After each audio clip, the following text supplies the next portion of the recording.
kada hilap di subreknya. Kalau kita ngerasa bahwa hidup kita kayaknya lebih nyaman daripada teman kita yang ahli ibadah, jangan kegeeran.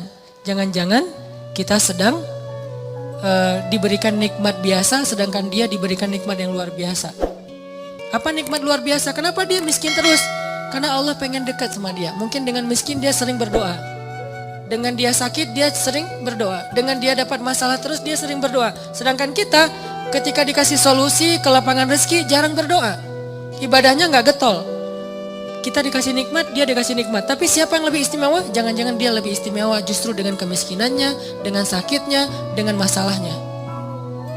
Ini yang dirasakan oleh Abdurrahman bin Auf, teman-teman. Ketika Abdurrahman bin Auf dihidangkan makanan yang sangat banyak oleh istri-istrinya, Abdurrahman malah nangis, bayangin. Jadi dikasih satu buffet, makanannya semuanya ada dessert, appetizer, main course kayak gitu semuanya lengkap. Pas dilihat sama Abdurrahman, nangis. Kalau kita ngeliat itu nangis karena gak pernah makan seenak itu gitu ya. Ini nangis karena aduh kok gini-gini banget ya hidup saya kok nikmat banget sih. Akhirnya istrinya nanya kepada Abdurrahman, "Ma yubki kayak Abdurrahman. Kenapa kamu nangis wahai Abdurrahman bin Auf?" Kata Abdurrahman, "Bagaimana saya tidak nangis? Ada orang yang lebih soleh dari saya, hidupnya susah." Siapa dia? Hamzah dan Mus'ab bin Umair. Sampai keduanya ketika meninggal dalam perang Uhud, saking miskinnya gak punya kain kafan. Satu-satunya kain kafan mereka selimut kecil yang kalau ditutup kepala kelihatan kaki. Ditutup kaki kelihatan kepala. Saking miskinnya gak punya apa-apa untuk dikafanin. Sedangkan saya yang amalnya sedikit Allah limpahkan nikmat yang sangat banyak. Saya jadi curiga, kata Abdurrahman bin Auf. Curiga apa? Jangan-jangan mereka yang lebih soleh, kesolehan mereka itu dibalas oleh Allah nanti di akhirat. Makanya diirit di dunia. Sedangkan saya gak soleh-soleh amat. Ketidaksolehan saya itu dibalas di dunia. Terus dapat apa nanti saya di akhirat? Nangislah Abdurrahman bin Auf, gak jadi makan. Ini artinya orang kaya tapi gak GR. Kalau yang barusan kita baca di surah Al-Kahfi, orang kaya GR. Allah sayang banget ya sama saya. Nanti kalau saya meninggal pasti dikasih yang lebih banyak lagi. Ini teman-teman. Ternyata ukurannya biar kita gak GR itu adalah siapa yang paling dekat kepada Allah. Kalau ada orang kaya dengan kekayaannya rajin sedekah, kita harus acungkan jempol. Oh berarti dia dengan kekayaan itu makin soleh. Kalau kita dengan kekayaan rajin sedekah, rajin bantu orang lain, mudah-mudahan kita husnuzon di sini. Tapi kalau dengan kekayaan kita jadi lalai, jangan kegeeran. Di sini bukan bab husnuzon, tapi bab introspeksi diri. Jangan-jangan kita kena istijroj level 1 walaupun belum level 7. Kan biasanya kalau kita ngomongin tentang nikmat identik dengan syukur ya. Terus kalau ujian identik dengan sabar. Tapi gak selalu kayak gitu keadaannya. Kadang-kadang nikmat itu bisa bikin kita GR. Ujian bisa bikin kita salah sangka kepada Allah Subhanahu wa taala. Seolah-olah Allah kalau kasih ujian itu kayak gak suka sama kita. Padahal kadang Allah kalau kasih ujian itu tandanya masih perhatian sama kita. Kenapa tuh perhatiannya ngasih ujian? Bisa banyak banget alasannya. Bisa pengen ngapusin dosa-dosa kita, bisa pengen ngangkat derajat kita walaupun kita nggak usah terlalu kegeeran ke sana, minimal menghapus dosa-dosa ya. Bisa juga emang mungkin hanya dengan cara dikasih ujian kita rajin beribadah. Dan itu kita banget kayaknya tuh. Kalau lagi banyak masalah, tahajudnya rajin. Mendekati ujian nasional, tahajud nggak tinggal selama sebulan. Hari ujian nasional terakhir, malamnya udah nggak tahajud lagi. Kan kita banget nih. Nah orang yang tipenya kayak gini kadang emang cara untuk biar dekat ke Allah emang dikasih ujian. Makanya jangan jadi tipe kayak gitu. Walaupun ada orang lain yang soleh tapi tetap dikasih ujian. Kenapa? Karena Allah Subhanahu wa taala benar-benar pengen lebih dekat sama dia. Makanya Nabi bilang asyadun nas balaan al-anbiya summas salihin. Orang yang paling banyak diuji sama Allah itu orang para nabi, kemudian orang soleh, kemudian yang mendekati kesolehan dan seterusnya dan seterusnya. Ternyata kadang ketika kita dikasih nikmat, kita tuh jadi kegeeran. Jangan-jangan ternyata nikmat itu bukan sebuah anugerah, justru nikmat itu adalah sebuah istidraj. Gimana kita ngebedain anugerah sama istidraj? Indikatornya sederhana. Seperti apa hubungan kita dengan Allah lewat nikmat itu. Kalau nikmat itu menjauhkan kita dari Allah dan makin nikmat makin jauh, biasa-biasa aja, lempeng dalam urusan agama, berarti nikmat itu adalah istidraj. Kalau nikmat itu bikin kita makin bersyukur, bentuk syukurnya bisa makin dekat ke Allah dalam bentuk ibadah, bisa juga makin banyak manfaatnya ke orang lain dengan berbagi, berarti nikmat itu adalah anugerah. Dua-duanya nikmat, karena dua-duanya dinikmati.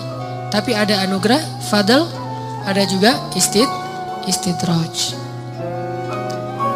Atau kadang-kadang kegeeran kita kasus yang lain, misalnya gini, kayak dalam keluarga ya, dalam keluarga kita berdoa nih, berdoa, ya Allah mudahkanlah rezeki saya, keluarga saya, pasangan saya, kayak gitu-gitu. Atau anak kita sakit, terus kita berdoa, ya Allah sembuhkanlah anak saya.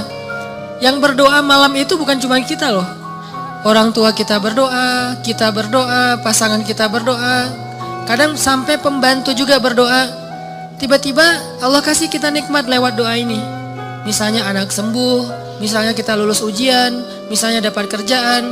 Terus kita tiba-tiba kegeeran. Ya doa saya diijabah banget ya. Di sini nih kegeerannya nih. Apa ini enggak husnuzon Ustaz? Husnuzonnya kalau Allah maha baik ya, mau mengijabah doa orang yang tidak layak diijabah. Ini husnuzon. Kalau kegeeran, ya alhamdulillah saya orangnya layak diijabah doa ya. Doa saya itu cepat banget diijabah, lu baru semalam doa, hari ini udah ijabah. Kalau yang diomongin adalah kitanya, itu kegeeran. Kalau yang diomongin adalah kebesaran Allahnya, itu namanya husnuzon, bagian dari tahadus bin ni'mah. Wa amma bi ni'mati rabbika fahaddis. Yang dibicarain tuh bukan kita, tapi Allahnya. Atau kalau mau lebih nggak GR lagi, kita berhusnuzonnya bukan cuma ke Allah. Allah maha baik plus oh ini kayaknya ada doa di dalam keluarga saya nih yang diijabah oleh Allah. Bisa doa ibu, bisa doa ayah, bisa doa pasangan, bisa doa bahkan pembantu yang kita nggak tahu diam-diam dia mendoakan kita.